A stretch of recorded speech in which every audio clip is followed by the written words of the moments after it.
Près d'un millier de personnes et des dizaines de luttes antidiscriminatoires, cette seconde édition de la marche des visibilités n'a pas uniquement réuni les premiers concernés. Beaucoup ont le regard porté sur la diversité. Je suis entourée de personnes LGBT+. Je me suis déjà moi-même interrogée sur ma sexualité et en fait c'est juste soutenir l'amour dans sa globalité et je trouve ça super beau, c'est coloré, il y a que de bonnes intentions, il y a que de la bienveillance ici, c'est super sympa. Je trouve ça vraiment génial en fait de voir tous ces gens qui sont réunis et qui sont déguisés, qui n'ont pas honte de venir comme ils sont et tout. Il y a beaucoup de discrimination envers la communauté LGBT, c'est complètement infondé.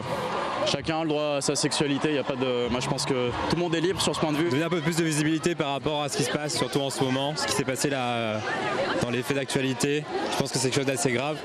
Comme pour l'année précédente, les manifestants ont fait preuve d'imagination, une créativité qui s'est exprimée en couleurs et parfois avec des symboliques fortes. Moi je me bats pour la liberté lesbienne et pour le féminisme aussi, c'est ce que représente un peu ce drapeau. L'insigne que les nazis faisaient porter aux femmes lesbiennes dans les camps de concentration. La double H correspond à l'amour féminin et le mauve c'est l'esprit en fait. Et c'est l'ancien drapeau lesbien, donc ce costume en fait c'est tout un symbole. Beaucoup reconnaissent que les mentalités évoluent dans le bon sens, mais ils redoutent une régression de leurs droits.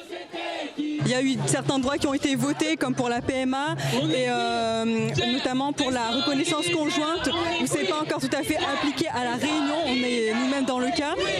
Donc voilà, pour montrer qu'on est là, on a besoin de ces droits qui soient vraiment appliqués aussi à la Réunion. La nouveauté cette année, c'est la présence au Jardin de l'État d'un village éphémère. Il a réuni des associations qui luttent contre les discriminations. On a essayé de réunir en fait les associations partenaires qui travaillent un peu sur les mêmes thématiques avec des spécificités, mais pour lesquelles on est vraiment en train d'essayer de réunir les compétences pour avoir des actions plus pertinentes. La marche s'est clôturée avec des prises de parole devant la préfecture.